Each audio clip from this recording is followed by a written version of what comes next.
তীব্র গরম থেকে বাঁচতে জামার সঙ্গে পরা যাবে এসি। অভিনব এই ওয়্যারলেস এসি বাজারে এনেছে ইলেকট্রনিক পণ্য তৈরিকারী প্রতিষ্ঠান সনি। রিকন পকেট নামের ডিভাইসটি ঠান্ডা ও গরম বাতাস ছাড়ে। ছোট্ট এই এসির ওজন স্মার্টফোনের চেয়েও কম। ডেস্ক রিপোর্টে বিস্তারিত জানাচ্ছেন SKN রেশমা। ডিভাইসটি উৎপাদন করতে ক্রাউড ফান্ডিং প্রজেক্ট চালু করেছে সনি। ইতোমধ্যে ডিভাইসটির জন্য 2 দিনে $2 লাখ ফান্ড জমা হয়েছে। বিশেষ ধরনের টি শার্ট পরলেই কেবল এসিটি ব্যবহার করা যাবে। এই টি শার্টের পেছনের দিকে ঘাড়ের কাছে 4 কোণা ছিদ্রযুক্ত একটি পকেট আছে।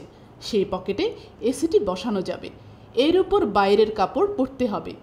এসির তাপমাত্রা বাড়ানো কমানো যাবে স্মার্টফোনের মাধ্যমে। এছাড়া স্বয়ংক্রিয়ভাবে সঠিক তাপমাত্রা সেট করার প্রযুক্তিও আছে এতে। 2 ঘন্টা চার্জ দিলে 90 মিনিটের ব্যাকআপ পাওয়া যাবে। এতে পেলটিয়ার নামের একটি উপাদান ব্যবহার করা হয়েছে। এই উপাদান গাড়ির এসির জন্য ব্যবহার করা হয়।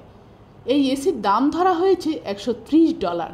তবে আপাতত এই এসি শুধু জাপানেই পাওয়া যাবে।